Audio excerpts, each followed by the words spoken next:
Muy bien, buenos días. Bueno, antes de empezar, les estamos repartiendo unas notas que son de trabajo, pero que yo creo que van a venir bien más que nada para que podamos seguir de alguna forma el cúmulo de temas técnicos que hay en la modificación de los impuestos y que creemos sinceramente que puede facilitar considerablemente las cosas, ¿no? Entonces empezamos. El Partido Socialista ha presentado una serie de enmiendas parciales a la proposición de ley de modificaciones tributarias y de reactivación de la actividad económica, y en el documento que les presentamos, que va a ser la guía de actuación de nuestro grupo en la Comisión de Economía y Hacienda, recoge tanto las modificaciones que nosotros mismos hemos introducido para mejorar el texto, como el análisis de otra serie de enmiendas del resto de los grupos parlamentarios, de alguna forma dilucidando cuáles vamos a aceptar o no. Este es un trabajo que es debido a la participación que se ha realizado durante estas 3 semanas, desde que la proposición fue admitida a trámite, con diferentes organizaciones, con empresas, con ciudadanos, con entidades que han querido interesarse por la propuesta de ley socialista. Creemos que si se produce, que estamos seguros de que sí, el necesario consenso, con estas modificaciones la aprobación de la reforma está garantizada. ¿Qué es lo que hacemos básicamente? Bueno, lo que hacemos es mantener la reducción del impuesto de la renta de las personas físicas a las rentas bajas y medias. Se vuelven en definitiva las tarifas del 2012, pero con una rebaja considerable especialmente para las rentas bajas, significativa para las rentas medias, porque además de rebajar la tarifa, se deflacta la misma, es decir, se descuenta el efecto que la inflación ha tenido durante estos años. Con lo cual, los trabajadores y las rentas más bajas van a pagar sustancialmente menos por el impuesto de la renta de las personas físicas. Bajan un poco las rentas altas, pero no hasta equipararlas con la tributación que tenían en el año 2012.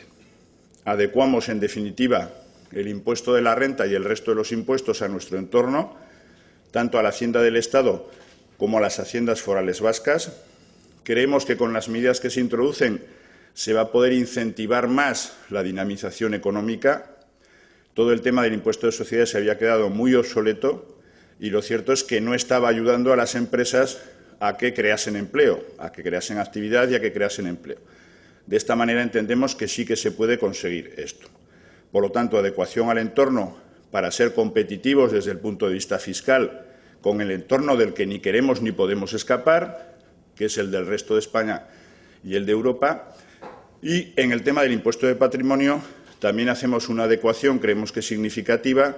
pero manteniendo, evidentemente, el impuesto de patrimonio como tal, modificando, después de diferentes conversaciones,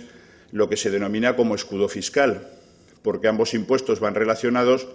y lo que no puede ser es que determinadas personas que tienen un altísimo patrimonio, pero que formalmente tienen pocas rentas, por ejemplo, del trabajo, pues mediante ese escudo fiscal prácticamente lo que se hacía es que por ese inmenso patrimonio no se pagase nada. Les paso, por lo tanto, a explicar de alguna manera las diferentes enmiendas de forma resumida, ¿no? Impuesto de patrimonio, como decía, lo que se hace es adecuar el escudo fiscal a la situación tributaria de Álava y de Vizcaya. Es decir, hasta este momento el escudo fiscal está establecido en el 60% de la base imponible del IRPF, pero existe otro límite, y es que la cuota de patrimonio no puede reducirse más del 80%. Por lo tanto, siempre se ha de pagar en estos momentos como mínimo el 20%. Lo que se ha hecho ha sido, después de diferentes negociaciones, sobre todo con los técnicos de Hacienda, es establecer el escudo fiscal no en el 60%, sino en el 65% de la base imponible del IRPF y que la reducción de la cuota de patrimonio no puede exceder del 75%. El resto de las condiciones pues ya las conocen, que son las de la propuesta inicial. La tarifa se baja en un 20%, se establece un mínimo exento de 800.000 y la exención por vivienda se fija en 250.000 y la obligación de declarar en 1,5 millones de euros. En el IRPF la intención es mantener los tipos impositivos que ya hicimos en la propuesta inicial, que, como decimos, beneficia especialmente a las rentas bajas y significativamente a las rentas medias. En rentas de capital se hace una horquilla que va del 19 al 23, frente al actual, que era del 20 al 27, con lo cual también en ese sentido lo que hacemos es adaptarnos a los descensos que se han aprobado en el territorio común para los años 2015 y 2016. Y se introducen una serie de enmiendas que lo que hacen es disminuir el coste fiscal que supone la propia reforma para las arcas públicas, como es eliminando la exención de dividendos de 1.500 euros prevista en la actualidad, que supondría un incremento de aproximadamente 5 millones, las aportaciones a partidos políticos y las cuotas sindicales que pasarían de la base imponible a la cuota, lo cual supondría 1 millón más de recaudación al respecto. Se minorarían en general del 40 al 30% el porcentaje de reducción para los rendimientos de trabajo de carácter irregular que se generan en más de un año al respecto, y otra serie de actuaciones en materia de gastos deducibles y de aportaciones a los planes de pensiones, que, como saben ustedes, en estos momentos es de 8.000 euros anuales. Lo que se hace es corregir en el sentido de que los límites máximos sean de 6.000 para los menores de 50 años y de 8.000 para los mayores de 50, siempre que en ambos casos no supere el 30% de los rendimientos netos, lo cual también supondría una recaudación adicional de 3,5 millones de euros aproximadamente en este sentido, ¿no?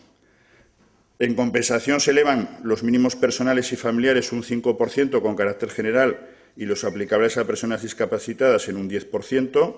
Se amplía la base de deducción por cuidado de personas relacionadas con el sujeto pasivo. No solamente será deducible la seguridad social de la persona empleada, sino además el 15% de la base de cotización. Y se introducen dos nuevas figuras, que sería el plan de ahorro a largo plazo, de hasta 5.000 euros al año con un plazo máximo de 5 años, que quedarían, por lo tanto, exentos, así como los denominados planes de ahorro sistemático, que hasta ahora tienen que ser como mínimo de 10 años y podrían ser de 5. De esta manera se incentivaría también ese plan de ahorro a largo plazo, siempre que, lógicamente, se convierta en una renta vitalicia. Lo tienen esto en la página 7 al respecto. Respecto al impuesto de sociedades, también hay modificaciones que lo que hacen es rebajar los tipos en el 25%, el de la pequeña empresa en el 23% y el de la microempresa en el 19%, es decir, bajan del 30, 27 y 20 al 25, 23 y 19. Esto supone una pequeña variación sobre nuestra propuesta inicial, que provocaba la rebaja de tipos en 2 años, situando el tipo general en el 25. Prácticamente es lo mismo, pero, bueno, en aras del consenso nos ha parecido también importante introducir estas cuestiones. En cuanto a las deducciones en la cuota, que mantenemos son la deducción por inversión en activos fijos, la deducción por I+D+I, la deducción por medio ambiente y biomasa, por producciones cinematográficas, por discapacidad y por creación de empleo, limitando las deducciones en plazo y en tanto por ciento, que será de 15 años frente a los 10 actuales y del 25%, como ya hicimos en la propuesta previa. Fijando, eso sí, un tipo mínimo de tributación del 10% para todas las sociedades o del 7% efectivo. Es decir, que lo que no puede ser es lo que sucedía hasta ahora, que había una serie de tipos, pero luego algunas sociedades con beneficios, además, pues acaban tributando al 3%. Bueno, pues al 10% o al 7% si hay una creación de empleo. En definitiva, creemos que con estas modificaciones está garantizada la aprobación de esa reforma fiscal, que repetimos, ya a partir del 1 de enero, si van bien las cosas en la comisión hoy, que va a empezar ahora a las 10, mañana y pasado, de tal manera que el 1 de enero, tengamos una nueva fiscalidad que, evidentemente, no es la que hubiese querido el Partido Socialista en su totalidad. Ya nuestra propuesta inicial buscaba el consenso. No es, por lo tanto, la reforma fiscal global que habrá que abordar en el futuro después de las elecciones, pero sí entendemos que permite que durante el año 2015 no solamente los trabajadores y las clases medias paguen menos, no solamente que las rentas altas paguen algo más, sino sobre todo que se pueda dinamizar la economía con claridad, con ambición, con medidas, repito, que pueden ser muy importantes. Se preguntarán qué sentido tiene llegar a esta reforma fiscal clara y objetivamente positiva, desde luego, para la economía navarra y para los ciudadanos, si solamente faltan 5 meses para las elecciones. Bueno, faltan 5 meses para las elecciones, pero previsiblemente la nueva reforma fiscal, si hay posibilidades de consenso suficiente después de las elecciones, difícilmente va a estar terminada antes del 1 de enero del año 2016. Por lo tanto, el objetivo del Partido Socialista ha sido anteponer los intereses generales de Navarra a los intereses de su propio partido, con la intención de que el año 2015 no sea un año negativo para el crecimiento económico, y creemos que con una fiscalidad de estas características puede conseguirse claramente que, ante la situación de inactividad del Gobierno ya arrastrada estos últimos años y lo que suele ser siempre un año electoral, que lógicamente de por sí, al margen de las capacidades del Gobierno, en este caso muy escasas, de actuación política, pues esa herramienta fiscal pueda ser un elemento de acicate para la inversión y, en definitiva, para la creación de empleo. Y este sería el guión que, de alguna forma, vamos a seguir en la comisión estos días, y a partir de ahí, bueno, pues habrá, lógicamente, coincidencias de voto con enmiendas del Partido Socialista, las nuestras propias, con enmiendas de UPN y con enmiendas de Geroa Bai. En mayor o en menor medida, lógicamente, al respecto, en función también de que nosotros nos vamos a guiar por estas líneas de actuación que acabo de exponerles al respecto. Pero si nuestras pretensiones, y por las conversaciones que ha habido, sobre todo con los técnicos de Hacienda, si nuestras pretensiones se cumplen, pues entendemos sinceramente que ha merecido la pena realizar esa propuesta en solitario, enriquecerla con las aportaciones de muchos, dejando evidentemente algunas cuestiones que con 9 votos no íbamos a poder alcanzar, dicho sea por otra parte, con 9 votos de 50, pero que el balance pues, puede ser claramente positivo en este sentido. Y nada más, las preguntas que quieran hacernos. Partiendo de la premisa de que no es la deseada para el Partido Socialista, que es lo que dice usted, ¿le sorprendería que no todos los grupos hagan ese esfuerzo, ese ejercicio de responsabilidad para conseguir, por lo menos, no estar en peores condiciones que el resto? Pues no me sorprendería, porque sinceramente creo que, pero bueno, vamos a verlo en las próximas horas, que es probable que algunos grupos antepongan más el clima preelectoral a la necesidad de que el año 2016 no se quedase fiscalmente en una situación claramente negativa respecto de nuestro entorno a nivel de reactivación económica y respecto de la necesidad de que los ciudadanos, sobre todo, insisto, quienes menos están cobrando de sus salarios, pues puedan verse beneficiados, ¿no? Pero bueno, en todo caso, vamos a ver si la capacidad de convicción sirve para algo en la comisión o si se anteponen pues, los legítimos intereses electorales de cada cual. Yo creo que, de alguna manera, aquí hay dos tiempos, ¿no? Uno es el tiempo de las elecciones, donde los diferentes partidos tenemos que presentar a los ciudadanos nuestro modelo fiscal y ellos decidirán en función de a quién votan más o votan menos. Y otro es la realidad de que si ahora no se hace nada, que es lo que podíamos haber hecho nosotros perfectamente, el Gobierno es incapaz de presentar algo que concite consenso suficiente, bueno, pues no hacemos nada, lo dejamos y llegan las elecciones. Hemos preferido anteponer este tema y me temo que no todos van a compartir esta reflexión. Muy bien, pues sí. ¿Se atrevería a hacer una estimación entonces del coste fiscal de esta reforma? Bueno, la verdad es que seguimos teniendo una discrepancia con los técnicos de Hacienda y con el Gobierno, claro, evidentemente, ¿no?, que asume lo que se supone que dice Hacienda al respecto. Pero hay que decir dos cosas. Primero, el coste para el año 2015 exclusivamente es el importe, la reducción del importe en las retenciones que vamos a tener que pagar los trabajadores en la primera nómina de enero y en todas las siguientes. Ese es el único, porque el resto de las medidas en realidad son la tributación sobre el 2015 que habrá que declarar en el año 2016. Por lo tanto, discrepancias aparte, lo cierto es que con las cuentas del Gobierno o con las cuentas del Partido Socialista en el 2015 el menoscabo, la menor recaudación es entre 25 y 33 millones de euros,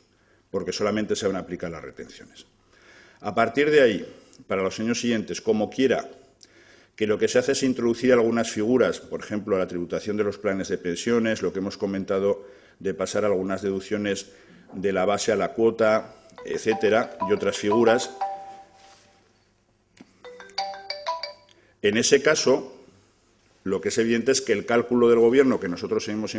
sin compartir, se aminora de forma considerable. Es decir, evidentemente, no son 103 millones de euros. No obstante, en aras al buen fin de la operación, vamos primero a aprobar el dictamen con las diferentes enmiendas y entonces, introducidas ya algunas cuestiones que, por ejemplo, iban en la propuesta fiscal que fue rechazada por UPN. Algunas de esas se han metido aquí y que, según la consejera, algunas tenían un impacto de 20-25 millones de euros. Es evidente que, aun haciendo las cuentas como las hace el Gobierno, habría que reducir esa cantidad, ¿no? Entonces, sinceramente, no queremos polemizar en exceso en estos momentos con el coste respecto de los cálculos que hace el Gobierno y los que hacemos nosotros, porque nos parece más importante conseguir que haya finalmente un texto al respecto, pero en todo caso, como decimos ahí en ese documento de trabajo y de resumen, las previsiones, en cualquier caso, y eso es reconocido ya por el propio Gobierno, bajarían de forma considerable sobre los cálculos que el mismo Gobierno hizo. Por lo tanto, más allá de discrepancias, la reducción de ingresos sería un coste razonable para los beneficios que se podrían obtener en los próximos años.